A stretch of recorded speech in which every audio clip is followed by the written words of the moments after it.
So, diyari kita kuman sa Barangay Panatao, Claver, Surigao del Norte. Kaiban ang JCI Surigao Nickel o ang JJC Surigao Ironwood para sa malupet QR na programa ng JCI Surigao Nickel. Ang malupet QR is a pet QR code identification system designed for responsible owners who wishes to be contacted when their pet goes astray. Bali, kung mawala ang inyong mga pets, i-scan lang ini na QR code na may hatag. Sample is this one. So kung i-scan siya ini na QR, i-try na ito pagpakita sa inyo. Okay, yan lang ko anay. Sunod, pag i-scan na ito ini siya, pag i-scan na mutungad sa on media link.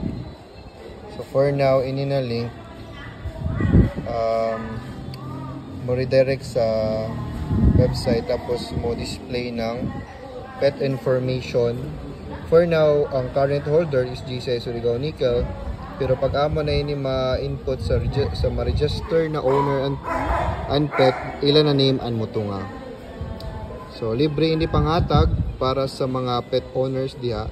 Bisan uno na klase na pet, pati jo karabaw, kung nawaya jo karabaw, so pwede gyapon ni jo okay. So jari ang amo team diri sa Barangay Panatao, nagbiat mo pa kami abot kibali taod-taod pa sab. So ini sab giposuportahan ini of course na nato provincial governor Honorable Robert Tindon Barbers, ang ato vice governor si Vice Governor Jid Gukiangki, of course sa JCI Surigao Nickel under the leadership of Pres John Lester Arfet Alvero, and amo ko napili ang Barangay Panatao kaya mo may naistoryahan namo.